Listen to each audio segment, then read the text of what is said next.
Boa tarde, queremos convidar você e a sua família para, durante estes minutos seguintes, 1h30 de programa, você está juntamente conosco aqui no Em Família. É o programa da família, não só da família da IEADPE, da Igreja Evangélica Assembleia de Deus em Pernambuco, mas é a família de todos aqueles que estão ligados na nossa querida Rede Brasil de Comunicação. É um prazer poder estar nesta tarde, aqui com você, e queremos já neste primeiro momento anunciar os convidados desta tarde que estarão comentando sobre um tema muito importante: geração de filhos, crescendo e multiplicando.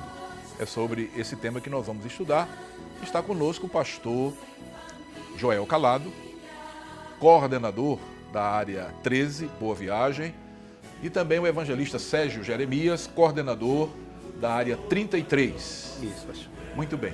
Nós vamos começar o programa, como sempre fazemos, lendo um texto da Palavra de Deus, porque devemos começar com a Palavra de Deus.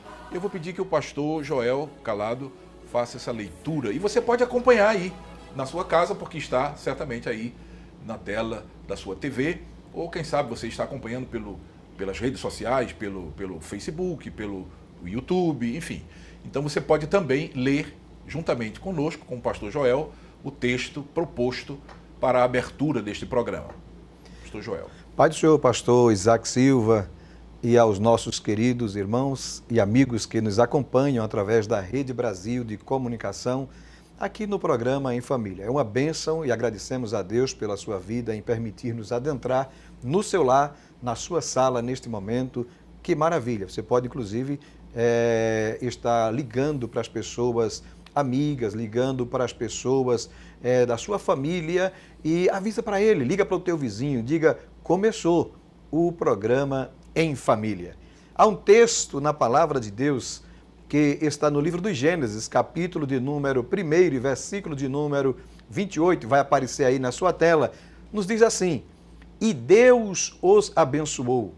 E lhes disse: sede fecundos, multiplicai-vos, enchei a terra e sujeitai-a, dominai-a sobre os peixes do mar, sobre as aves dos céus e sobre todo animal que rasteja pela terra. Muito bem, aí está o texto bíblico que vamos utilizar como base, inclusive, para a nossa reflexão de hoje. E como disse o pastor Joel, você pode convidar, aliás, deve convidar os seus amigos, seus parentes. Você pode agora mesmo passar uma mensagem de texto, enfim, entrar em contato com os seus amigos, os seus parentes, para que eles também possam reunir as suas famílias e ficarem juntamente conosco neste período de tempo que vamos passar aqui, 1h30. É bastante tempo, não é? Vamos refletir neste tema, crescendo e multiplicando, falando sobre a geração de filhos. E eu gostaria de, neste momento inicial do programa, trazer aqui algumas informações, não é, para você. Nós vamos apresentar algumas estatísticas interessantes sobre a questão da queda da natalidade no mundo todo, não é? Para que você tenha realmente uma ideia do que está acontecendo no mundo, e depois a gente vai trabalhar este tema crescendo e multiplicando. Muito bem, vamos pedir que seja colocado... Aí está, não é? A pergunta é o seguinte: qual o tamanho da queda no número de novos nascimentos? Muito importante isso aí, não é? Ali nós temos um gráfico que fala das mulheres, que as mulheres têm cada vez menos filhos, não é? A taxa global, não é, de fecundidade. Então aí nós temos o ano de 1950, não é, que está lá em cima, mais ou menos 4,5 filho por mulher, não é? Uhum. E no ano 2017, ajude aí. 2017, nós temos aí uma descida nessa curva, uma descida acentuada, não é? Um pouco mais de 2 filhos por mulher. Então veja que praticamente metade, ou um pouquinho mais da metade, né, do número de filhos que eram gerados na década de 50, 1950, né, caiu para em 2017, exatamente, mais de 50%. E esta análise, ela foi feita baseada no estudo do fardo global das doenças, isso de 2017, então é um estudo mais ou menos recente, né? Foi publicado na revista científica Lancet. O estudo acompanhou a evolução da taxa de fecundidade em 195 países e territórios, isso do ano de 1950 até 2017. E aponta que em 1950 as mulheres tinham em média 4,7 filhos durante a vida. Essa taxa de fecundidade caiu pela metade, né, como nós já falamos aqui, chegando a 2,4 filhos por mulheres no ano passado. Como é que o senhor vê isso aí, evangelista Sérgio Jeremias? Paz do Senhor, pastor Isaac, paz do Senhor, pastor Joel, amém, os nossos queridos telespectadores. Eu acho interessante começar essa discussão, pastor, com esse gráfico estatístico, porque vai mostrar uma realidade, né, de um assunto que é teológico, é bíblico, é ético e, sobretudo, de um comportamento que a gente está vendo que com esse período, desde o pastor trouxe aí a informação de 1950 para cá, né, a mentalidade humana de uma dádiva, até porque gerar filhos é uma bênção. Deus criou o homem, mas deixou ao homem a responsabilidade de perpetuar a espécie através de gerar filhos. Sim. Então, esses dados mostram uma mudança no comportamento, e é interessante, é claro, que ao longo de todo o programa vai ser posto alguma coisa a ser considerada, mas eu acredito que tem aí uma questão crítica para a gente estar analisando. A Bíblia diz que filhos são herança do Senhor, né, pastor Joel? Como é que o senhor vê essa estatística, esse primeiro número aí que a gente está apresentando às pessoas aí que estão ligadas à programação? Pastor, essa estatística muito boa, inclusive traz para os nossos telespectadores, aqueles que estão nos assistindo neste momento e talvez até nos ouvindo pelo rádio, nos acompanhando, quanto tem trazido uma mudança de comportamento nas famílias. É verdade que alguns fatores podem ser levados em consideração dentro desse contexto que nós estamos sendo apresentado em um gráfico, é um gráfico estatístico, científico, isso, ou seja, é uma pesquisa que foi feita e deve ser levado em conta que isto vai... vários fatores que possivelmente nós estaremos tratando deles daqui a pouquinho, porque estas famílias elas estão deixando a cada instante, ou seja, diminuindo a quantidade de filhos, de gerar filhos, pessoas que não têm assim noção do quanto é importante gerar filhos. Eu sempre digo que existem pelo menos alguns ou 3 fatores pelos quais Deus permite que geremos filhos. Porque Deus poderia ter feito uma geração, ou seja, com toda a humanidade. Como ele criou os anjos, com miríades de anjos de uma só vez, sem necessitar de uma cooperação do ser humano. No entanto, Deus, pela sua bondade, deu-nos o privilégio de gerar filhos por 3 fatores. Primeiro, Ele nos deu o privilégio de gerar filhos para mostrar o seu favor. A palavra de Deus nos diz, no texto que o senhor bem citou, pastor Isaac, de Salmo 127, dizendo que os filhos são a herança do Senhor, ou seja, é uma herança que Deus deu para a gente. Ou seja, precisamos entender o valor que tem em gerar filhos. Então, ele quis mostrar-nos o seu favor para compartilhar conosco o privilégio de, à semelhança do Pai eterno, nós podermos, então, sermos pais. Então, primeiro motivo, o primeiro fator pelo qual Deus nos dá o privilégio de poder gerar filhos é de mostrar-nos o seu favor. O segundo, eu diria, que é criá-los em Deus. O apóstolo São Paulo, quando escreve aos Efésios, no capítulo de número 6, versículo de número 4, ele diz que os pais devem criar os filhos na doutrina e a demoestação do Senhor. é um outro fator para que ou por que Deus nos dá filhos.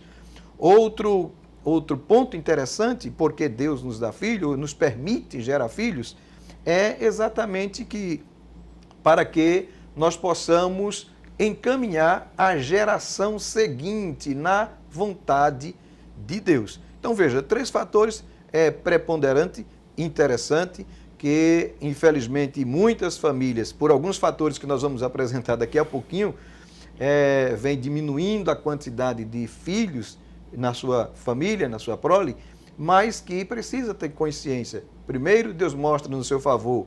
Segundo, Deus nos dá filho para criá-los em Deus. Terceiro, para que nós possamos encaminhar a geração seguinte na vontade de Deus. Então, pastor Joel, em cima disso que o senhor acabou de falar, o que nós estamos vendo aqui, na verdade, é preocupante. É preocupante. Nós estamos vendo uma queda, né, irmão Sérgio, Sim. de 50% da natalidade, não é? De 1950 até 2017. Mas vamos para outra tela que tem mais informações importantes também sobre esse assunto. Aqui nós temos os 10 países mais afetados por essa queda de natalidade. E aí nós temos os países, não é, que são considerados mais desenvolvidos economicamente, incluindo a maior parte da Europa, Estados Unidos, Coreia do Sul e Austrália. Eles têm uma taxa de fecundidade mais baixa, não é? Nós temos aí Chipre, não é? Me ajudem aí. Taiwan, Coreia do Sul, Andorra, Porto Rico, Tailândia, por favor, Bósnia, não é? E Polônia, Moldávia e Japão. Então são os 10 países. Como o senhor está mais fácil de ver aí, veja, Chipre, por exemplo, tem um filho por família. Mulher. Por mulher. Então, durante a vida, não é, da mulher, no sentido estatístico, não é? Sim. Lá em Chipre, é um filho por mulher. Não é? Então, veja como caiu bastante, não é? Agora, é interessante ressaltar que existem as famílias que optam em ter um filho, mas tem a questão do controle de natalidade como política pública que é imposta, como o caso da China, que desde a década de 70, né, 1970 até 2017, tinha a política do filho único, quer dizer, ninguém poderia ter... Sim. Essa realidade a gente vai entendê-la melhor mais à frente, porque a gente vai ver os motivos por que houve essa queda da natalidade. Não é?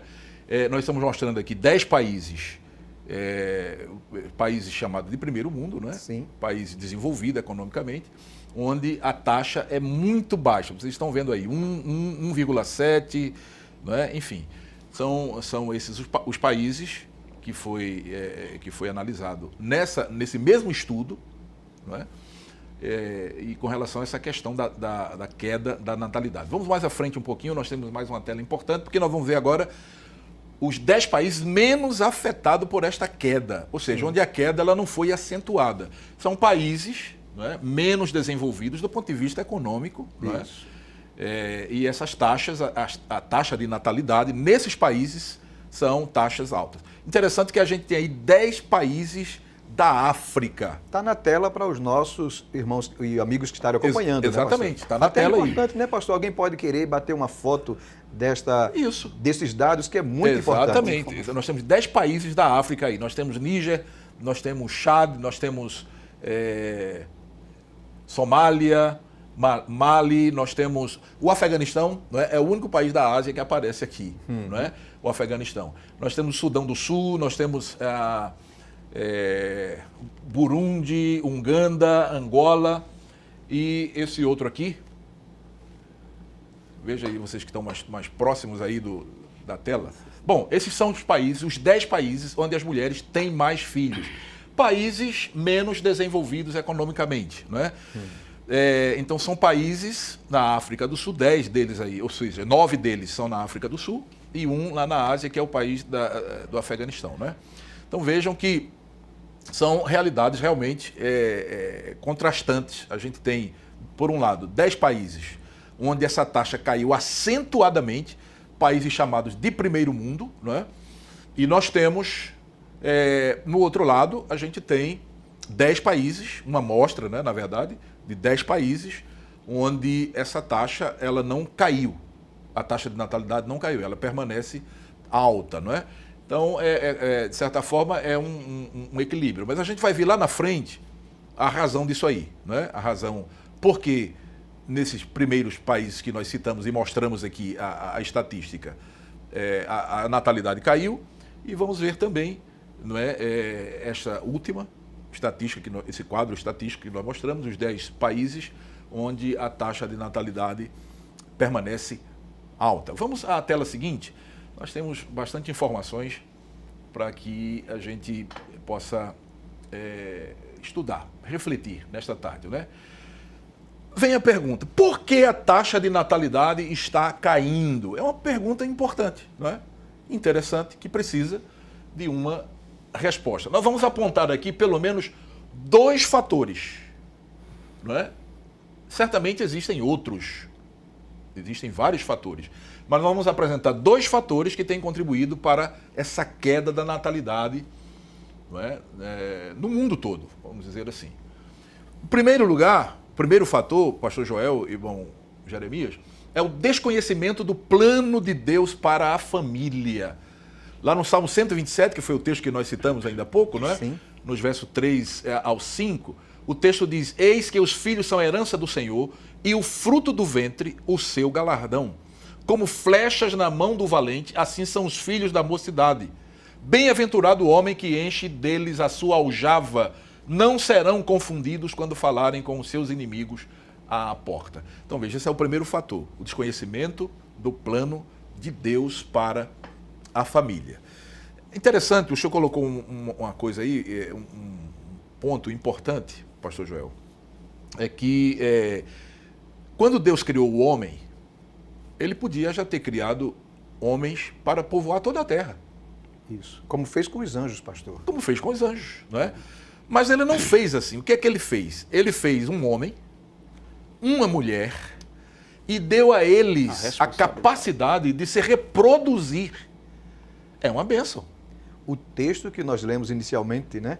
Exatamente. Crescei e fecundos, há uma versão que diz, né? Isso. Então Deus deu ao homem a capacidade de se reproduzir, não é? Deu ao homem e à mulher, não é? Tarefas, missões específicas, não é? E para que eles pudessem não só reproduzir, porque uma coisa é reproduzir, não é? Outra coisa é reproduzir e criar, que já foi inclusive tratado aqui, foi um assunto que foi tratado aqui, criação de filhos, né? Reproduzir é fácil, não é verdade? Se você une um homem e uma mulher intimamente, não é? No casamento ali, é fácil reproduzir. Os instintos naturais levam a isso, né, pastor? Isso. Os instintos naturais. Exatamente. Então a questão não é só reproduzir, é reproduzir com responsabilidade dentro do plano de Deus, não é? Então Deus deu ao homem essa capacidade, à mulher também, não é? Essa capacidade de se reproduzir, para que a mensagem era clara, a terra fosse povoada, não é? Eu estive pesquisando neste assunto, não é? E há uma preocupação, inclusive, das pessoas, dos especialistas que estudam demografia, com o encolhimento da população em determinados países. É tanto que hoje alguns países desenvolvidos já têm dificuldade, por exemplo, na questão econômica, porque falta aquela força juvenil, não é? Para atender determinadas demandas daquela sociedade. Como é que o senhor analisa isso, irmão Sérgio? É exatamente aquilo que nós iniciamos a falar. A ideia do controle de natalidade compulsória, da forma como a gente falou, trazida pela política pública, há um pensamento de que esse crescimento populacional está diretamente ligado, e até o gráfico vai de certa forma provar, está ligado à falta de desenvolvimento. Então criou-se esse meio de diminuir a população para que, na verdade, o desenvolvimento humano tivesse uma grande potencialidade. Mas aí o senhor aponta um outro problema, né? Tem a questão do diminuir a população para que o desenvolvimento humano, o desenvolvimento econômico tenha uma certa acentualidade. Aí tem a questão dessa desigualdade, dessa força jovial, e aí por isso que muitos países, né, precisam até importar mão de obra por conta dessa ação deficitária, por conta do controle de natalidade. Exatamente. Como é que o senhor vê, pastor Joel? Pastor, eu achei muito interessante este ponto, porque quando eu falei já do princípio, que esse desconhecimento do plano de Deus para a família, muito bem colocado em tela para os nossos irmãos e amigos que nos assistem. Então veja, como eu disse, e vou ser repetitivo, porque caiu muito bem neste ponto, é que, primeiro, saber que Deus nos dá filho para este fator, para esta finalidade. Primeiro, para mostrar o favor dele. Segundo, criá-los em Deus. O Senhor disse, uma coisa é gerar, outra coisa é criá-los com responsabilidade.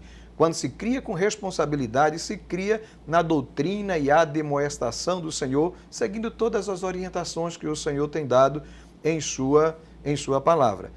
E um outro ponto com relação à força jovem, países que tiveram este cuidado politicamente de cuidarem de tolhir este princípio bíblico de gerar filhos, nós vemos agora a geração envelheceu e a força jovem faltou, e aí, em vez de gerar uma economia alavancada, há um déficit, há uma dificuldade em função dessa falta da força jovem, que precisa ser renovada. Sim, com certeza. Além de, pastor, muito bem colocada a palavra do pastor Joel, além de estimular crimes como o aborto, como o caso da China, que usou a questão da política do filho único de 70 até 2015, tem um índice muito grande da prática do aborto, né? Então, não somente a questão política, como cresceu o número de abortos em função dessa política.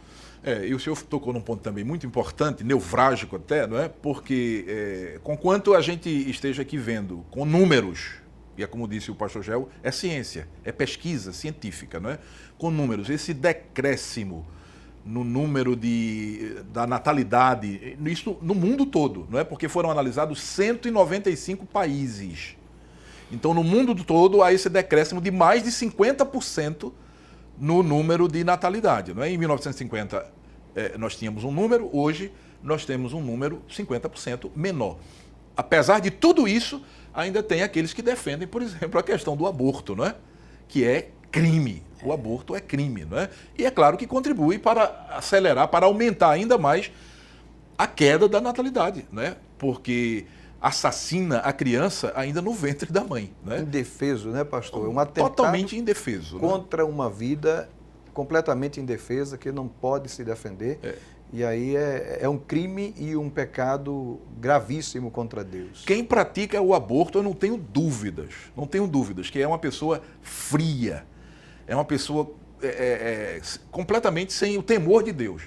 Porque se tiver minimamente o temor de Deus, algum resquício que seja do temor de Deus, a pessoa jamais vai fazer isso, porque é assassinar. E assassinar um indefeso, ou seja, é um ato de covardia, não é? Você matar alguém que não pode se defender. É verdade. Não é? Que é uma criança no ventre. Então, isso também acelera essa queda vertiginosa que a gente está vendo aqui do número de natalidade no mundo todo, não é?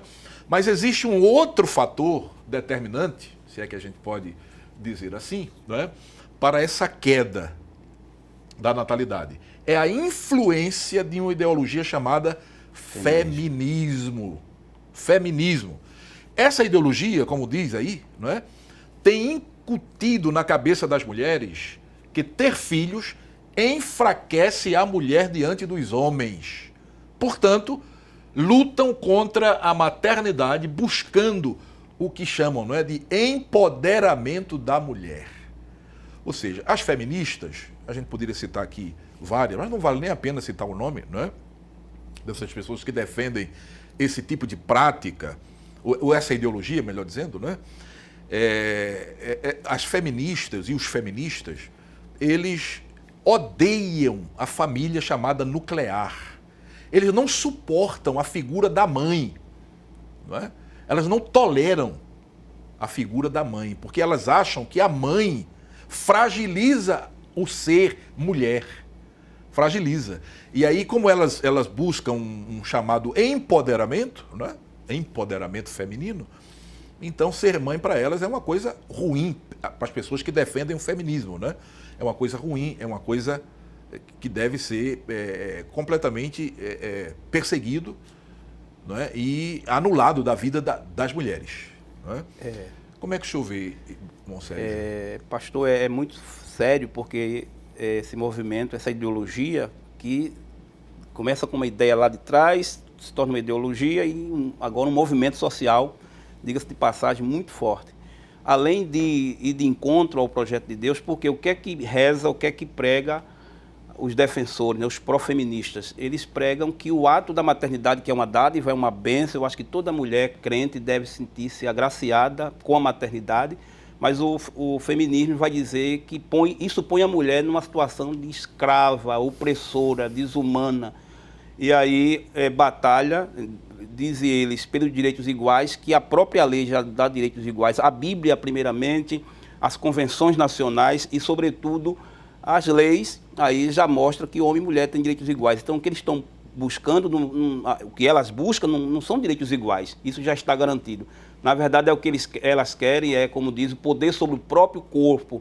Então, aí, ter o sexo da forma que optam em ter, ir de encontro à maternidade, porque isso é uma ação opressora, a família nuclear, a família tradicional, patriarcal, como o pastor bem colocou, e, sobretudo, interfere nessa ação do crescimento, porque acredita que está fora do projeto Muito que ele bem, defende. a gente vai fazer um intervalo agora, né?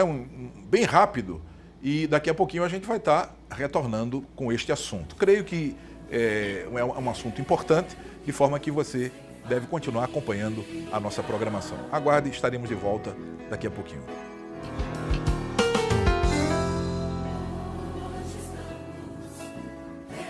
Que maravilha! Estamos de volta com o seu programa Em Família. Você já entrou em contato com os conhecidos, com os parentes, para avisá-los que nós estamos tratando de um assunto importante, não é? Crescendo e multiplicando. Isso baseado no que a palavra de Deus diz, mas também estamos apresentando aqui estatísticas importantes sobre o tema, sobre essa temática, que certamente vai trazer, né, um despertamento para algumas pessoas que não estavam atentos a esta realidade. Há um número cada vez mais decrescente, não é?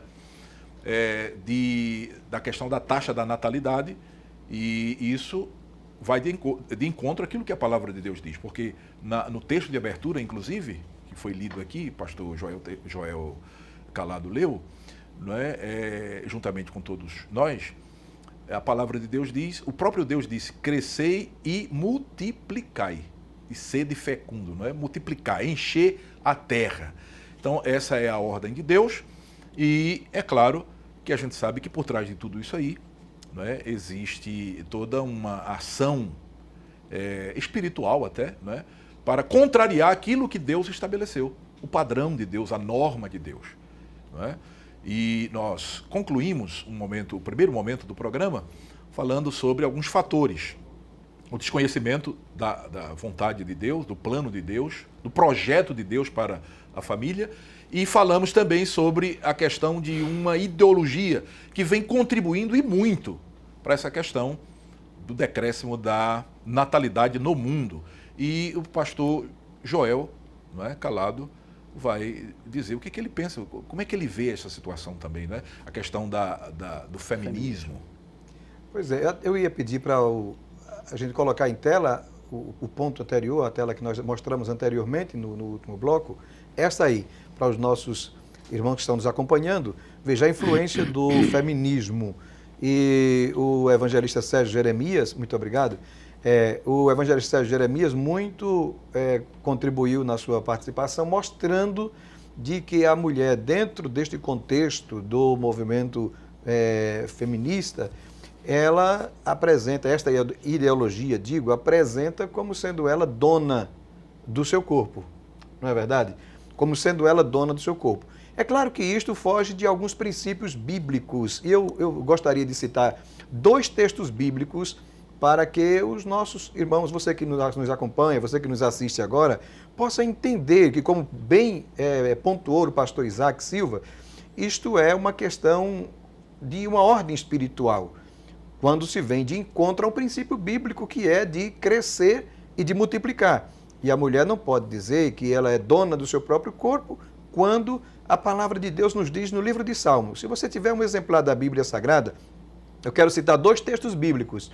No livro dos Salmos, o Salmo de número 24, a palavra de Deus diz assim: Do Senhor é a terra, a sua plenitude, o mundo e aqueles que nele habitam. Então, para uma mulher dizer que ela é dona do seu próprio corpo, ela precisa primeiro estar vivendo, morando, habitando fora do mundo. Porque o mundo, a terra, é do Senhor e tudo que está nele e todos que nele habitam pertencem a Deus. Então, este é o primeiro ponto. O segundo ponto está na carta de Paulo a Timóteo, capítulo de número 5. Se você tiver um exemplar da Bíblia Sagrada, você pode acompanhar também. Veja o que é que nos diz a palavra de Deus na carta de Paulo a Timóteo, primeira carta, capítulo 5, o versículo de número 14, vai nos dizer assim: quero, portanto, que as que são solteiras casem-se, criem filhos e sejam boas donas de casa, não dando lugar nem ocasião ao adversário da vossa alma. Este texto, pastor Isaac e evangelista Sérgio Jeremias, eu acho que é um texto que, se este movimento, essa ideologia, pudesse, rasgava sem dúvida. esses dois textos Sem da dúvida. Bíblia Sagrada. Já que nós estamos tratando aqui o assunto à luz da palavra de Deus, não é verdade, pastor Isaac? E este texto, ele ressalta uma coisa importante, não é? É que a posição da mulher na família é uma posição nobre. Deus, quando fez a mulher para que ela assumisse a posição de rainha do lar, que também é chamada de dona de casa. Isso. E o texto aí que o pastor citou fala de boa dona de casa, não é dona de casa só.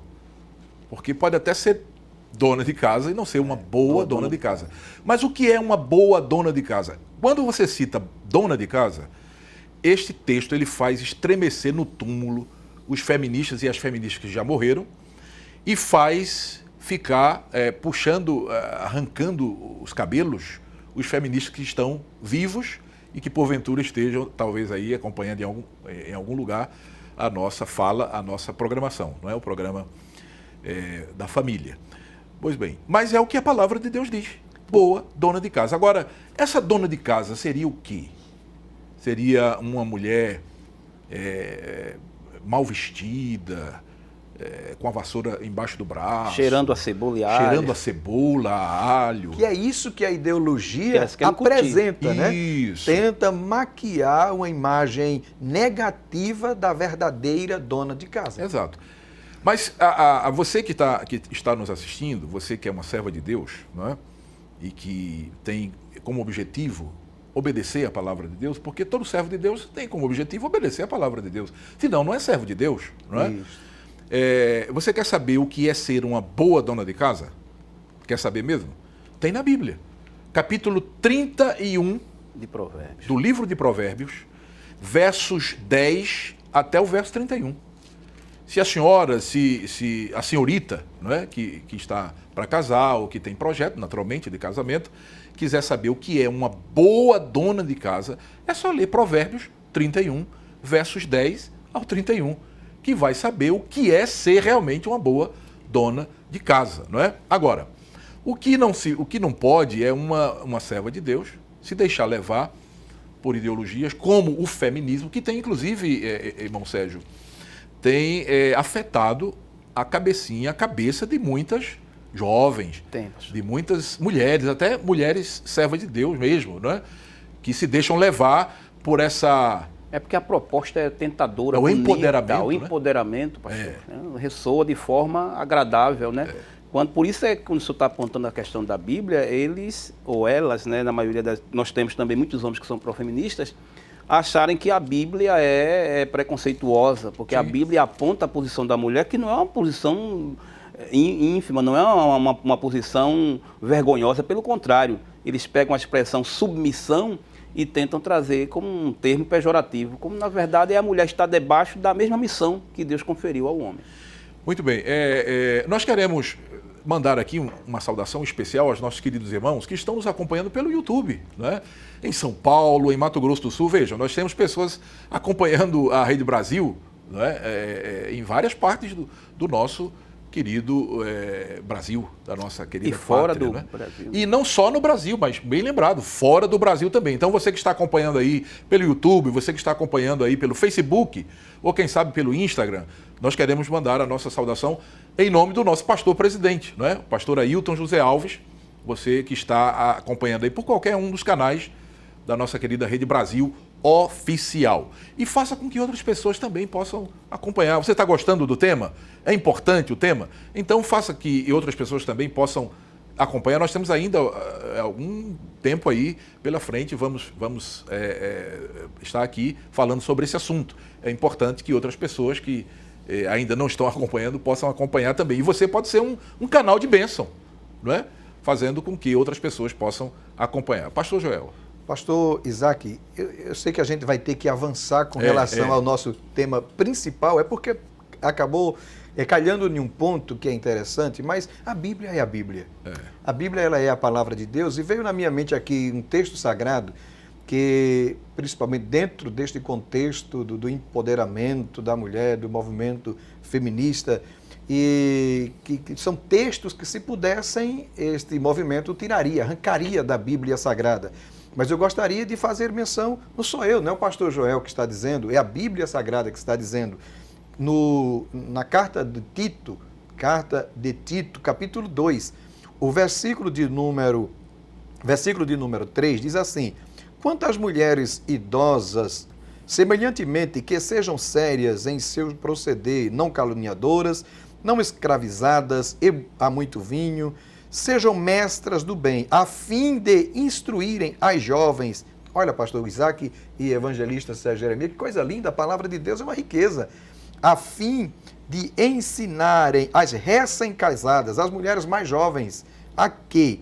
A amarem o marido e aos seus filhos, a serem sensatas, honestas, boas donas de casas. Repete, né, a expressão. Repete. Isso. Bondosas, sujeitas ao marido, é um outro ponto. Isso seria um tema para outro programa, né, pastor? Com certeza. Porque aí a Bíblia é uma riqueza. Então, veja, sujeitas ao marido, isso aí é um outro ponto que é terrível dentro desse movimento, dentro dessa ideologia. Sujeitas ao marido, para que a palavra de Deus não seja blasfemada. Então está aí o remédio, né? A cura para esse tipo de situação, para esse tipo de problema, está aqui. O padrão na palavra de Deus. É o padrão de Deus. Muito bem. Então vamos para a nossa próxima tela, não é? A gente tem muito assunto aí pela frente, não é? Aí veja, agora vem quais as consequências dessa queda da natalidade. Nós já falamos aqui num preâmbulo sobre, né, algumas consequências. Nós temos consequências sociais, né? É o primeiro tipo de consequências que aparecem por conta dessa questão da queda da natalidade, né? Então, no ritmo que vai, se nada for feito no sentido de conscientizarmos as sociedades, haverá poucas crianças e muitas pessoas com mais de 65 anos. E isso é muito difícil para sustentar a sociedade global, diz Christopher Murray, diretor do Instituto de Métricas e Avaliação em Saúde da Universidade de Washington, nos Estados Unidos da América. Então, veja, ele coloca aqui essa questão das consequências sociais. Um número grande de pessoas com mais de 65 anos, não é? Poucas crianças. Então, veja... O ritmo não acompanha, né? Não acompanha, não é? Por mais que os mais jovens queiram se esforçar para socializar com os mais velhos, nós estávamos falando disso em off, não é? Sim. E os mais velhos também se esforçarem para socializar com os mais jovens, há uma distância de tempo, um hiato de tempo considerável. Conflito de geração, né, pastor? Isso, conflitos de gerações, e isso gera toda um desconforto social. Não é? Celeuma social. Um desconforto social. Então, essa é a primeira consequência. E a segunda consequência, que não é menos drástica, é a consequência econômica, não é? Porque com um número cada vez mais decrescente de pessoas novas, ou seja, um número maior de pessoas idosas, a ausência da força juvenil, já falamos isso aqui na sociedade, significa que o mercado de trabalho e a previdência, inclusive, enquanto o senhor falava, pastor, eu estava pensando exatamente nas reformas da Previdência que se dão em conta desses dados. Esses dados, sim, leva em conta isso aí. Porque a geração vai envelhecendo e cadê então a mão de obra contribuinte para então gerar os recursos? Principalmente numa sociedade capitalista, né? Onde a jovialidade, a força é que vai estar em evidência. Com então, certeza. se faltar essa gente, Com certeza. problema. Vamos mais à frente, na outra tela aqui. Sim. Aí nós vamos entrar agora... Planejamento familiar. No exercício da tarefa de gerar filhos, o casal deve ter um planejamento, seguindo com sabedoria o projeto divino para a família, observando algumas questões que precisam ser ponderadas. Então, veja, nós não estamos falando aqui, não é o objetivo do programa, dizer, olha, você case e comece a gerar filhos. Então, gere 10 filhos, 15 filhos. Não é isso que a gente está dizendo aqui. Não é?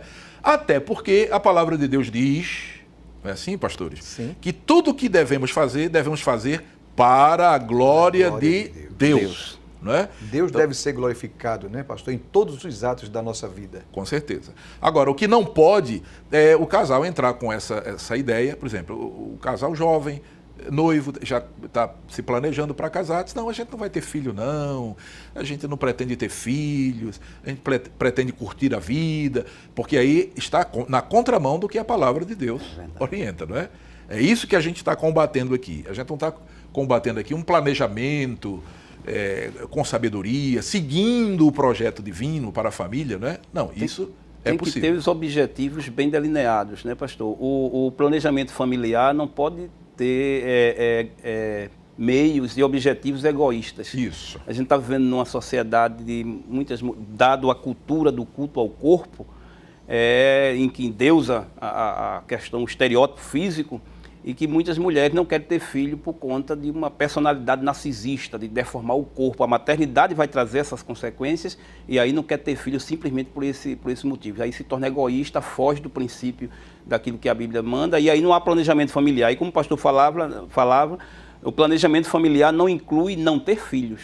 E isso está fora do que chama-se de planejamento familiar. Vamos ver então algumas questões na próxima tela que foram colocadas exatamente para a gente debater aqui, refletir aqui.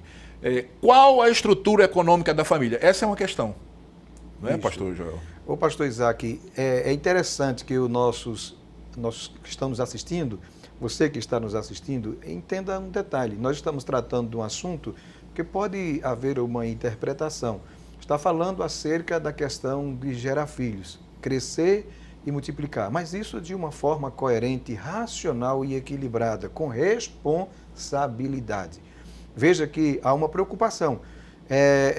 Se puder colocar a tela para os nossos, aí na tela da sua TV, veja então, primeiro ponto que ele apresenta, qual a estrutura econômica, qual a estrutura econômica da família. Então, com base neste princípio, existem famílias com estrutura econômica mais elevada, pessoas que têm uma condição econômica melhor, que consequentemente pode gerar um número maior de filhos. E existem pessoas que vivem com uma condição econômica menor e, claro, proporcionalmente, não é isso, pastor? Sim, sim. E irmão evangelista Jeremias, que venha a haver essa ponderação, este equilíbrio. E não uma pessoa que tem assim, uma maior condição ter menos filhos, que infelizmente é o que muitas vezes acontece, e o que tem menos condições econômicas enche a sua casa de filho e traz a dificuldade para mantê-los. Porque não é só, como o senhor falou, pastor Isaac, no princípio, não é só gerar. É gerar, mas criar com responsabilidade, porque existe todo um processo na criação de filhos. O segundo ponto é quantos filhos ter, não é? Veja, o casal, um casal de 20 e poucos anos, 25 anos, mais ou menos, né? Começa a vida a dois, não é? Entra em matrimônio, no estado de matrimônio, e aí, antes, eles devem até começar a se programar para essa questão da quantidade de quantos filhos ter. E essa quantidade de filhos, ela vai, primeiro, seguir a orientação de Deus, né? Porque muitas vezes Deus intervém na vida do casal. Sim. Não é? Eu, pelo menos, tenho 3 filhos. né? Poderia ter um quarto, mas não. Minha esposa sofreu um aborto espontâneo, né? Ela teve alguns problemas de saúde e, infelizmente, um dos filhos, que seria o quarto, né? Sim. Não veio à luz. Então, existem situações em que Deus intervém diretamente, não é, na vida do casal, para que o casal tenha aquela quantidade X de filhos. A gente entende assim. Mas esse planejamento, essa programação prévia também é importante, ancorado nessa questão da estrutura econômica da família. Porque, veja, se o casal tem apenas como manutenção um salário mínimo, obviamente que esse casal não vai se programar para ter 10 filhos, não é? Porque eu pergunto, isso vai glorificar o nome de Deus? Seria um ato de irresponsabilidade, né? Não é isso? Seria visto até como irresponsabilidade, porque como vai se... Alguém pode dizer assim, não, mas Deus cuida. Não, mas não é assim. Deus dá inteligência à pessoa para que a pessoa possa programar a sua vida de maneira que honre a Deus, inclusive com essa questão da concepção de filhos. E permita, pastor, eu fazer uma colocação aqui dentro dessa questão do planejamento. O evangelista Sérgio Jeremias bem colocou, pode até ser uma irresponsabilidade. É interessante que você que está assistindo, quando nós colocamos essa palavra irresponsabilidade, entenda que é a questão de como Deus ele nos coloca como responsável para gerir essa situação. Porque há um detalhe interessante. Primeiro, se, como nós vimos no ponto anterior, a questão estrutural, econômica, se dá para manter uma pessoa, um filho, e eu preciso ter o provimento para aquela família, já é a esposa, o marido e então o filho. Imagine se não tem um recurso para você atender a mais de um filho. A família vai sofrer, vai ter dificuldade com certeza. Então a forma racional, a forma equilibrada de planejar, e eu louvo a Deus, pastor, era este ponto que eu queria falar, pela vida do nosso pastor presidente, pastor Ailton. Talvez você esteja assistindo esse programa, não saiba, sintonizou a primeira vez, mas esse programa, ele é o programa da Rede Brasil, mas que tem a manutenção e a assistência da Igreja Evangélica Assembleia de Deus. E a Igreja Evangélica Assembleia de Deus tem um departamento chamado Departamento da Família. E lá os noivos, os casais que estão prestes a se casarem, eles já desde cedo são orientados, pastor Isaac, nestes pontos. Quanto à estrutura econômica, perguntamos sim. Quantos filhos você pretende ter? Isso. E aí já vai para o outro ponto que nós iremos tratar dele, que é o tempo, a partir de quanto tempo o casal vai esperar para que esse primeiro filho chegue, para que não venha trazer dificuldade também na economia daquele casal e que a dívida venha trazer problema no relacionamento. Inclusive, pastor Joel, o senhor colocou muito bem, a preocupação do nosso pastor é dar aos jovens, né, esse subsídio, essa informação, essa orientação, porque o jovem ele vem da infância, da adolescência, não tem assim orientação em relação ao casamento. Isso. Né? Então, todos os jovens da nossa igreja, membros da igreja, antes de casar, eles fazem, o nosso pastor orienta que eles façam o pré-nupcial, que é lá no departamento de família. Isso. E nesse pré-nupcial, eles vão ouvir tudo isso aqui que nós estamos falando aqui. Eles vão ouvir essa questão do planejamento, da questão econômica, não é? Porque uma das condições que a gente cita lá para os jovens é que o jovem só deve decidir casar quando ele tiver uma estrutura econômica definida. O que é uma estrutura econômica definida? É uma profissão, não é? E não é uma profissão do sonho, ou seja, eu estou sonhando que você isso, não. É uma profissão real, seja na carteira, na CLT, não é? Seja na carteira profissional, ou mesmo um diploma. Ele se formou, ele fez um curso técnico, ele fez um curso superior, então ele tem uma profissão. E com essa profissão fica mais fácil dele adentrar no mercado de trabalho. Sim. Ele adentrando no mercado de trabalho, ele vai ter o seu sustento para a família. Dentro dessa realidade econômica, não é? Da família, ou seja, do indivíduo, e também da moça, porque hoje boa parte das noivas também trabalham, né? Sim. Então eles vão planejar isso aqui. A questão, primeiro, do ambiente, onde é que vão morar, não é? Porque, digamos, para ter 3, 4, 5 filhos, ele tem que ter uma casa, no mínimo, com 3 quartos. Sim. Não é? Ele não pode uma casa com 2 quartos, um quarto para o casal e um quarto para amontoar 5 filhos. Não é bem assim, não funciona assim. Por isso que tem que ter todo esse planejamento, né? Um outro detalhe importante, que a hora passa, o assunto é muito apetitoso para a gente falar, né? Quanto tempo até o primeiro filho, evangelista Sérgio? Veja como é importante isso aqui. O casal está casando. Os noivos vão e casam. Então, eles vão entrar agora numa fase de adaptação. Adaptação de uma nova realidade. Ela sai da casa da mãe, do pai, ele também sai da casa dos pais e vão viver juntos agora como marido e mulher, não é? Numa nova realidade. É preciso que haja primeiro uma acomodação, não é? Dessa nova realidade, uma adaptação a essa nova realidade, para que eles venham pensar em constituir família com filhos. O que é que o senhor diz disso? Ok, pastor. Pastor, só permissão para a gente fazer uma observação. Eu observo que o tema é muito instigante, muito sugestivo. Eu penso que o nosso caro telespectador está entendendo a proposta do programa, a proposta do tema, mas a gente pensa que a gente está se dirigindo assim a um público bem seletivo, né? E que com certeza tem pessoas que começam a se questionar, mas está na Bíblia, porque esse tema a gente tem trabalhado em escola dominical e etc. É bom que se diga que a Bíblia, ela não proíbe e também não estimula a prática do planejamento familiar. A gente está tratando de um tema ético que a Bíblia não vai dar respaldos pormenorizados de todos os assuntos éticos, mas tem os pressupostos que aí... Os princípios que norteiam todas as nossas decisões. Então é interessante que, por mais que a gente explique aqui, vai ter um cristão conservador que morre, mas não aceita o planejamento familiar, porque interpreta o texto que a gente leu lá no início de forma extremista, né? Agora, planejamento familiar não interfere, ou seja, não vai de encontro ao projeto de Deus. Exatamente. Não é? Porque o que é o planejamento familiar? É exatamente o cuidado de se programar a vida para que não venha a trazer, inclusive, prejuízo para a família. A família. A gente espera não crescer e multiplicar, pastor, e às vezes de forma fora da hermenêutica bíblica acaba levando... Aí eu pergunto, isso vai glorificar a Deus? É aquele exemplo que nós demos, né? A pessoa ganha um salário mínimo, aí diz, não, eu vou crescer e multiplicar, eu vou ter 15 filhos.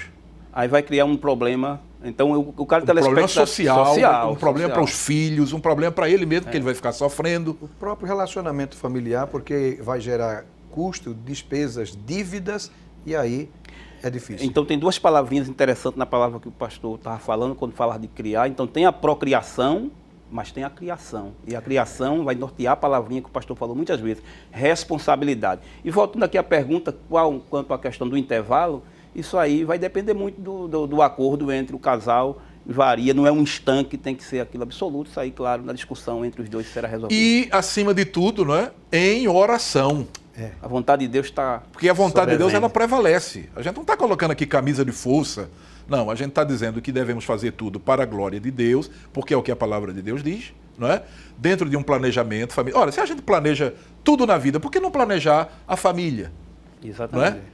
Eu não sei se dá tempo, pastor, fazer só uma colocação. Tem 30 segundos. Eita, então vamos deixar para depois. Né? Então vamos fazer o seguinte, nós queremos mais uma vez, em nome do nosso pastor presidente, saudar a você que está nos assistindo, está vendo aí o programa, a programação, não é?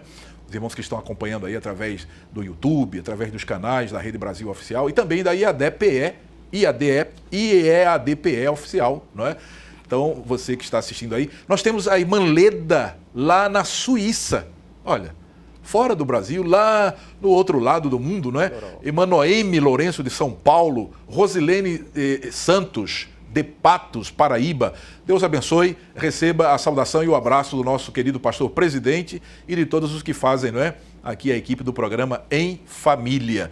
Nós estamos falando sobre o tema crescendo e multiplicando, ou crescer e multiplicar, que é o que diz a palavra de Deus em Gênesis 1 e 27, conforme lemos no início do programa.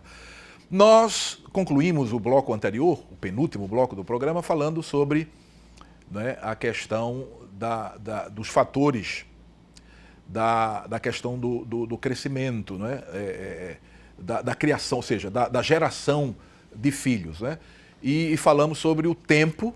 Eu queria pedir para colocar a tela aqui, a última tela que nós... Aí está, né? Falamos da estrutura econômica da família, quantos filhos ter, e falamos também do tempo até o primeiro filho. Eu acho que esse é um tópico pastor Joel e evangelista Sérgio, que a gente precisa trabalhar mais, porque é aqui onde muitos jovens, casais, têm dificuldade de administrar. Não é? Nós falamos o seguinte, o jovem sai da casa dos pais, porque ele cumpre aquilo que está lá na palavra de Deus. Deixará o varão seu pai, Gênesis 2 e 24. Isso. Deixará o varão e seu pai a sua mãe, e unir-se-á a sua mulher, e serão os dois uma só carne. Então o rapaz deixa a casa da mãe e do pai, a moça deixa a casa da mãe e do pai, e eles juntos agora, casados, vão formar o novo lar.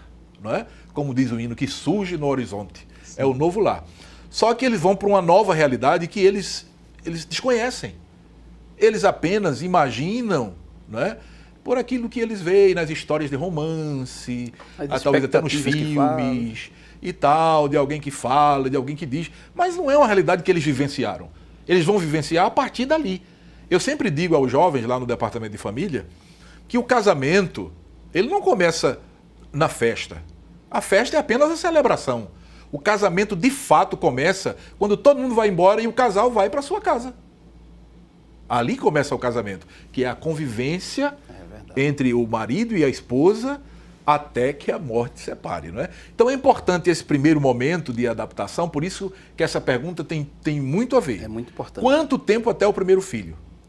Eles precisam primeiro se adaptar, não é, irmão Sérgio? Como é que o senhor vê isso aí? E às vezes tem várias realidades. A gente conhece pessoas que casam-se, trabalham de dia e estudam à noite. Maridos que ainda não concluíram, o senhor falou a questão do preparo, né, da carreira profissional, mas às vezes acontece que a pessoa se casa e ainda não conclui os estudos. Sim. Às vezes é a mulher que ainda está também fazendo a faculdade. Então, pensar em ter um filho de imediato, o pastor Joás deve complementar, vai trazer dificuldades no andamento da família, até porque, como o senhor já bem pontuou, é uma nova realidade. Então, tanto a questão do tempo do primeiro filho como o intervalo, eu acho que deve ser muito bem pensado para que não venha trazer prejuízo ao andamento da nova família que começou. No meu entender, na minha forma de entender, pastor Joel, nem deve ser muito prolongado e também muito apressado, de imediato, adiantado. Não é? Eu acho que deve ter um tempo aí mínimo de convivência, de adaptação à nova realidade para que aquele casal venha realmente a administrar da melhor forma essa questão da chegada do filho. Até porque, o senhor vai complementar, o filho muda tudo. Verdade. Quando o filho chega, ele muda, é ele que determina, a criancinha determina a hora de dormir, a hora de acordar, o tempo que o pai e a mãe dormem. A rotina da família toda muda. Quem é pai e está nos assistindo, quem é mãe está nos sabe que isso é verdade. Eu tenho 3 filhos, o pastor Joel tem 3 filhos. Tenho 2. O senhor também tem 2. Então a gente viveu isso na pele. Sim. Quando o filho chega, não é a gente que diz quanto tempo a gente vai dormir, é ele. Não é? E geralmente ele deixa dormir pouco, né, pastor Joel? É verdade. Mas, pastor Isaac e evangelista Sérgio Jeremias, e você que está nos assistindo, esse ponto é muito interessante com relação à geração de filhos, a chegada do primeiro filho, o tempo logo após o casamento. Quanto tempo após o casamento? Pastor Isaac bem pontuou um detalhe interessante com relação à adaptação desses novos cônjuges, desse novo lar. Primeiro, e a gente fala isso muito bem no Departamento da Família quando estamos tratando do aconselhamento pré-nupcial, mostrando que cada um vem com o seu temperamento, cada um vem com a sua cultura, a cultura da sua casa. Por mais que se pareça, cada casa tem a sua cultura, não é assim, pastor Isaac? Sim. Ora, ele é criado em uma família, o outro é criado em uma família, adicionado a isso tem o seu temperamento, adicionado a essas diferenças de temperamento, de cultura familiar, ainda tem a questão de sexo masculino e feminino, porque é diferente o emocional do homem, o emocional da mulher, e uma coisa é você viver com papai, com mamãe, com irmã, outra coisa é você viver com o cônjuge, compartilhando e compartilhando todos os detalhes, desde o teto, a cama, a mesa, enfim, tudo. E então você vai para uma nova experiência e se adaptando, se adequando àquela nova realidade de vida e já vem o primeiro filho. O que muda com a chegada do primeiro filho? Primeiro, existem casais que imaturamente, eu diria imaturamente, não sei se estou sendo forte quando digo imaturamente, mas às vezes por falta de experiência, vou usar esse termo porque suaviza, por falta de experiência, assim que casam já engravidam. E não é porque exatamente vai a questão do próximo tópico, né? Vai complementa. Muito bem. O nível de maturidade. Então ele já engravida. E quando engravida, uma coisa, eles não tinham conhecimento, o pastor Isaac e o evangelista Jeremias, dessas mudanças que acontecem. Primeiro, começam as mudanças hormonais na mulher. Com as mudanças vem os enjoos, com as mudanças vem o tipo de alimentação, com as mudanças vem a mudança do corpo em si, o estereótipo começa a mudar. Ela começa agora a dar a atenção para o bebê que está ainda no seu ventre. E muitas vezes, neste outro ponto que aí a gente já passaria para ele, por falta de maturidade dos cônjuges, do marido e da esposa, dos recém-casados, por falta de maturidade, ele pode interpretar que ela está o desprezando, porque até na atividade sexual vai também ter alteração, vai haver mudanças dentro do comportamento nesta área também, e ele pode entender que está havendo um afastamento, um distanciamento, e isto é algo inerente da gestação, da gravidez. Então, vê o momento certo. O que é que a Bíblia, a palavra de Deus, ela nos diz? Gosto da Bíblia porque ela é uma riqueza. A Bíblia nos diz que para todo propósito debaixo do céu há um tempo determinado. Isso. Então, se há uma gestação, se há uma gravidez no tempo correto, no tempo determinado, e como bem pontuou o pastor Isaac, não deixar distanciar. Tem casais que passam 5 anos esperando a chegada do primeiro filho. E aí vai entrar em um outro problema que quanto mais tarde a mulher engravida, pode trazer dificuldades de saúde para ela e também para a sua gestação. Exatamente. E para o bebê. Bom, o projeto do casamento envolve a geração de filhos. É natural isso, à luz da palavra de Deus. O projeto de Deus para a família é este. O casamento e, em decorrência do casamento, a geração de filhos. Agora, Deus deu ao homem essa capacidade, a inteligência para administrar bem, não é? Veja que Deus, a Bíblia é clara quando mostra que Deus deu ao homem a capacidade de administrar as coisas criadas. Quando Deus criou o homem, ele colocou ele no Jardim do Éden e, por exemplo, deu a ele a tarefa de nomear os animais. O que é isso? Uma co-administração. É o homem administrando com Deus. Deus criou e entregou ao homem para ele administrar. Se Deus deu ao homem a capacidade de administrar as coisas criadas, por que o homem não administraria também a sua vida, a sua família? Não é? Então, observe que isso é importante quando a gente olha à luz da palavra de Deus. A família, na Bíblia, ela passa pela geração de filhos. Agora, quando ter, quantos ter, não é? Em que tempo, o intervalo entre um e outro, isso é planejamento. Isso é planejamento, que Deus deu ao homem a capacidade de fazer, não é? Pastor, eu só queria acrescentar, acredito que seja válido entender, se você que é uma pessoa, que é um casal que assumiram o compromisso agora e aderiu, é interessante o planejamento familiar, é preciso escolher bem, a gente está tratando um tema ético, escolher bem os métodos contraceptivos, porque existem alguns que ferem a ética cristã. Existem alguns métodos que, na verdade, são chamados abortivos. Mesmo, existem algumas pílulas, por exemplo, que já expelem o óvulo já fecundado e aí matar uma vida. Aí a gente entra na discussão do aborto. Isso aí. Pílula do tem dia que ter seguinte. Cuidado. Tem os métodos naturais. Os métodos naturais. E outros métodos. O ideal é o seguinte, é que o jovem casal procure o departamento de família. Receber orientação. Para ser devidamente orientado quanto a essa questão do método anticonceptivo, para que também não entre em colisão com a palavra de Deus. Exatamente. Não é? Para que não venha cometer um erro gravíssimo, porque o aborto é um assassinato, é a mesma coisa, não é? Diante de Deus, esteja com a consciência prejudicada. Vamos a mais uma tela, porque a hora não espera. Pastor Isaac, não sei se o senhor me permitia, tem um ponto interessante, já que nós estamos falando em planejamento, gestação, gerar filhos, criar filhos. De repente, a pessoa que está nos assistindo ele pode ter aquela chamada gravidez indesejada ou não planejada. A indesejada ou não planejada. Ou seja, aquela que a pessoa não queria. Descuidou-se ou não planejou e de repente aconteceu. É interessante que você entenda o texto que nós citamos desde o começo, pastor Isaac. Filhos são bênçãos de Deus, são herança do Senhor. A Bíblia diz, é como uma flecha na mão de um valente, na mão de um guerreiro. Então, você que é pai, você que é mãe, é este guerreiro, é este valente e precisa, então, saber como apontar esta flecha. Mas há um detalhe interessante que eu gostaria de fazer menção.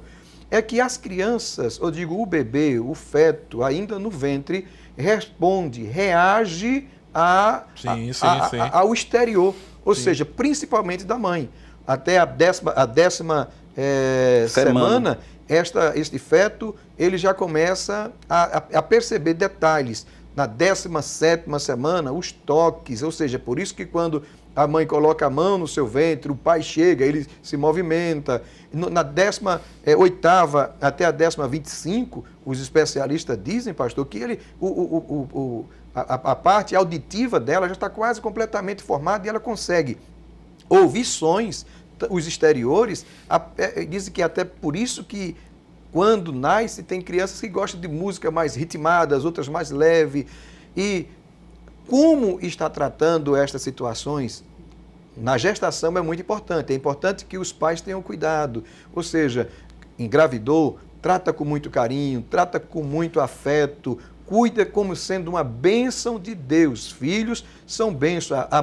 O estresse da mãe também pode passar para a criança. Enfim, é uma série de fatores que pode trazer dificuldades naquela criança. E há muitas vezes crianças que o seu nascimento são de dificuldade, conturbado, e são problemas, inclusive rejeitada, né, a criança, problemas psicológicos, né? Hoje é ciência de que os médicos usam muitas vezes um documento chamado anamnese para avaliar um problema psicológico ou não, e quando vai ver o resultado na gestação, antes do nascimento, já nasce com uma predisposição em função dessa rejeição. A tela seguinte, depois dessa aqui. Bem, na verdade, se houve um descuido, e houve uma gravidez não planejada, vamos dizer assim, não é? É claro que os pais eles devem reunir todos os esforços para que aquela gravidez seja bem recebida. Sim. E a criança nasça com saúde, etc, etc.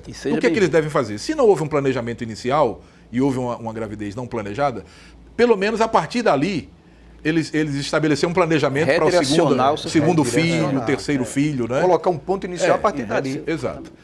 Então, a outra tela, pode botar a outra, isso. Atualmente, uma bênção tratada, a gravidez, né? A geração de filhos é uma bênção tratada com desdém. Algumas justificativas mais comuns apresentadas pelos casais para rejeitarem o plano original de Deus quanto à procriação são, primeiro, pode atrapalhar os projetos profissionais. Olha, isso é muito sério, não é? Colocar a profissão acima da família. Mero egoísmo. Na verdade, o jovem, ele deveria se preparar profissionalmente antes do casamento, para casar. E é isso que é orientado no departamento de família. Exatamente. Porque se ele se organizar antes e definir a sua profissão antes, ele não vai ter problema. Não vai ver o filho como um fardo, né? Exatamente. Depois do casamento, ele vai seguir a vida dele como profissional, enfim. Né? Então, esse é um ponto. O outro ponto pode mudar a estética corporal da mulher. Isso aí eu queria ouvir os dois debatedores, o evangelista Sérgio e depois o pastor Joel. É interessante. Eu acho que isso aqui é muito importante, é aquilo que a gente falava de objetivo egoísta, né?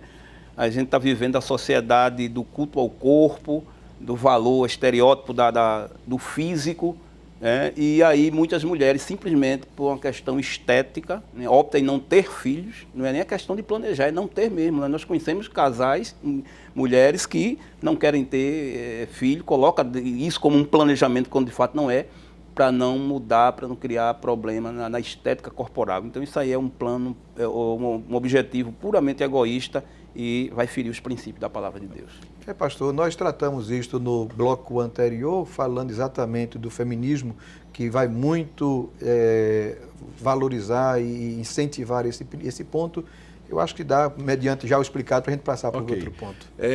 O outro ponto pode dificultar o romantismo do casal. Bom, se o casal tiver maturidade, eu entendo que se o casal tiver maturidade para administrar, não é, o relacionamento do casal, mais a presença de um filho, 2 ou 3, isso não tem problema. Por isso que a gente diz que o casal precisa ter maturidade psicológica, e ter um tempo maturidade dois, emocional, né? E aquele tempo inicial de adaptação para fortalecer essa união. Não é? É claro que quando a criança chega, as atenções vão ser divididas. Sim. Não é? Ela só dava atenção a ele só dava atenção a ela. Mas chegou a criança, então ela vai ter que dividir a atenção com ele e com a criança.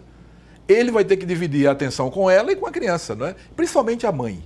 Não é? Mas, pastor, eu gostaria de compartilhar dentro deste ponto que quando chega o filho, quando chega o bebê, se o casal ele tem maturidade e ele teve o cuidado de passar aquele período para que assim que casasse não já viesse a gravidez, se ele teve aquele cuidado do intervalo entre uma gravidez e outra, eu quero dizer que o filho ele vem como fortalecimento no relacionamento e no romantismo do casal.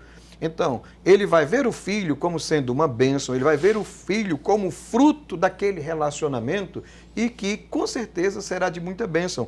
Ambos vão estar juntos, assim, mais próximos, mais dormiam muito ou mais, agora vão dormir menos, ambos dividindo as tarefas, um levantando, um trocando a fralda, enfim.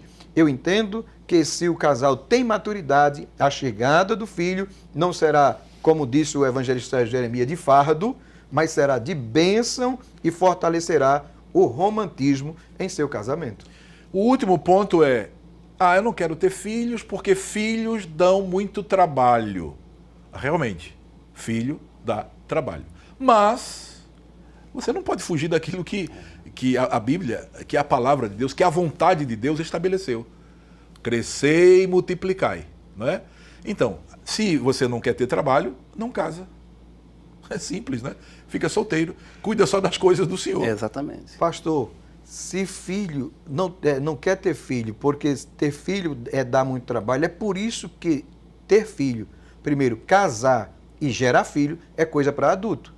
É por isso que a gente sempre bate nessa tecla quando orienta aos adolescentes que não devem namorar, haja vista que o namoro ele deve ter uma finalidade. Namoro é a aproximação de duas pessoas de sexo oposto para conhecimento mútuo, objetivando o casamento para a constituição de família. Então, por isso o adolescente não deve namorar, porque casamento é coisa de adulto e gerar filhos é coisa de gente grande. Isso. A próxima tela. Pois bem, os nomes, né? Os nomes. É interessante, irmão Sérgio, que hoje as pessoas colocam assim nomes desconhecidos, né? Deles, dos pais. Sem saber o significado. Sem saber o significado. Às vezes coloca nome até de atores, atrizes, não é? Porque acham jogadores de futebol, estrela de cinema, não é? Colocam o nome nos filhos. Mas se a gente olhar na Bíblia, se a gente olhar para a Bíblia, a gente vai ver que os pais, o povo de Israel, eles tinham o cuidado de colocar o nome nos filhos que tivesse a ver com a fé deles. Não é? A gente tem vários exemplos. A gente tem nomes, inclusive, com significado negativo, porque marcaram um momento negativo na família. Sim, sim. O Icabô, não é? Que é sem glória. Isso é um episódio Neto lá. Neto do sacerdote ali. Isso, não é? Neto do sacerdote. Mefibosete, vergonha destruidora, que também fala de um episódio, não é? Do neto de Saul. Isso. E Jacó. O nome de Jacó é enganador, não é? Então é muito importante, vamos para outra tela que fala sobre os nomes positivos, né? Exatamente. É muito importante que os pais tenham cuidado dessa questão dos nomes. Nós temos aí pelo menos uns 3 ou 4 minutinhos para tratar esse assunto aqui, e eu queria que o evangelista Sérgio começasse falando sobre essa importância do significado dos nomes. A gente está falando de geração de filhos, então tudo bem, os filhos já estão sendo gerados, graças a Deus, né? Ou vão ser gerados. Serão. Aquelas pessoas que tinham em mente que não queria ter filho, eu creio que depois desse programa, vamos repensar isso aí e vão ter filhos. Então, os filhos vão estar chegando, mas como eles se chamarão? Né? Aí a gente tem aqui a sugestão, a importância do significado dos nomes para os filhos, principalmente dos filhos dos crentes. Pastor, o senhor citou muito bem que a questão da fé, né? Mas aí o pai também deve pensar no filho. A carga positiva que há no nome é muito forte. Então, não somente a questão do significado, mas eu conheço pessoas que teve de entrar na justiça para mudar o nome pela questão da pronúncia em si. Então, até isso deve ser pensado. Né? Hoje é bullying, né? Exatamente. Nas escolas, no meio social, por conta do nome. Às vezes você viu, como o senhor disse, viu na televisão, viu na mídia o nome, vai colocar no filho simplesmente porque achou bonito. Então, é preciso ter muito cuidado. Eu conheço a história de um casal que escolheu um nome para o filho, porque achou muito bonito, viu na Bíblia uma letra hebraica, mas não vou dizer o nome porque alguém pode ter esse nome, mas o nome significa boi. E aí o menino, depois que cresceu, ficou chateado com o pai porque colocou o nome com significado, significa boi. Então é preciso ter muito cuidado, né? Os meus filhos, é um nome até, por efeito da globalização, a gente tratou aqui outro dia, Sidrehalde, né, que quer dizer ilha alarguecida, então. E Mayele Glass, que quer dizer banhada pela praia, banhada pelo mar. Então, esses são os nomes dos meus filhos. O meu nome é um nome bíblico, o seu, do pastor Joel, eu acredito que está dentro do contexto de coisa positiva. Há algum tempo atrás, era muito fácil se conhecer uma pessoa que fosse filho de crente, que procedesse de família crente. Por quê? Porque o nome dele era nome bíblico. Todos bíblicos. Como é seu nome? Esdras. Seu pai é crente. Não é? Como é seu nome? Ruth. Como é seu nome? Abraão, Isaac. Por exemplo, lá em casa, na casa dos meus pais, né? Nós somos 3 irmãos. Então, todos os três, o nome bíblico. Isaac, Daniel e Lídia. Na minha casa, na minha família, a família que eu constituí, eu tenho 3 filhos. E o nome dos 3 são bíblicos também. Miqueias, Isaac, que é o Isaac Júnior, e Ana. Né? E os meus filhos estão, assim, mais ou menos seguindo isso aí. O meu filho do meio, né? Ele tem 2 filhos e ele colocou nomes bíblicos também, que é Isaac Neto e Rebeca. Já o filho mais velho fez um mesclado, né? Ele colocou o nome bíblico, Pedro, que é o meu sobrenome, Pedro, e colocou o primeiro nome, Caio. Então, Caio, Pedro. Não é? Então, é importante. Só que hoje, muitos pais não levam em consideração isso. Tem tanto nome na Bíblia, bonito, né? Nada contra quem tem assim, a decisão de escolher nomes, como... O senhor juntou aí uns nomes, não foi? Contanto que você saiba, pastor, o significado do nome, que às vezes o que significa aquilo, né? Atrai uma maldição no nome do que colocando o nome do filho. Pois é, pastor. Eu sou de uma geração, pastor, e eu vi meus pais fazerem isso, já quando eu comecei a me entender um pouco de gente, ver quando os filhos iam nascer. 2 coisas os pais faziam. Primeiro, eles oravam a Deus pedindo o nome daquele filho. Segundo, eles buscavam na Bíblia o nome para aquele filho. Tanto meu pai como o meu sogro. E a gente vê na Bíblia Sagrada vários casais que Deus deu o nome. Deus deu o nome a Zacarias. Qual seria o nome? Isaac. Deu o nome de Isaac. Enfim, Deus deu os nomes que deveria ser chamado os seus filhos. Muito bem. Gente, seria muito importante se a gente pudesse continuar. Eu sei que o tema ele é assim, muito atrativo, a gente tem muita coisa para dizer sobre este assunto, mas o tempo passa. E é importante que o tempo passe, porque quanto mais o tempo passa, mais o dia da vitória se aproxima, já dizia, não é, o poeta ao escrever um hino tão bonito que a gente sempre canta, não é? Pois bem, eu quero neste finalzinho de programa agradecer a você que está acompanhando, seja através da nossa Rede Brasil de Comunicação TV, não é? Tanto aqui como as afiliadas aí pelo Estado, né? Saudações aos irmãos que estão acompanhando pelo YouTube, pelo Facebook, pelos canais da Rede Brasil. E a DPE Play, pastor, também. Pois é. E a DPE Play, que pode acompanhar de qualquer parte do mundo. Pode ver, inclusive, os programas anteriores. Por exemplo, nós temos a irmã Rose Santana, de Goiás, irmão Carlos Barros, de São Paulo. Veja, nós temos pessoas de outros estados acompanhando a programação da nossa querida Rede Brasil de Comunicação, seja através das nossas redes sociais, não é? ou mesmo através da TV aqui no estado de Pernambuco. Então nós queremos agradecer, em nome do nosso pastor presidente, a você que nos acompanhou neste programa Em Família e dizer a você que, se Jesus não voltar, no próximo domingo nós estaremos com mais um programa Em Família e contamos com a sua honrosa audiência. Queremos agradecer a presença aqui dos companheiros, pastor Joel Calado, pastor Sérgio Jeremias, e agradecer a todos os que contribuíram para que este programa pudesse ir ao ar nesta tarde. Deus abençoe a todos, em nome de Jesus.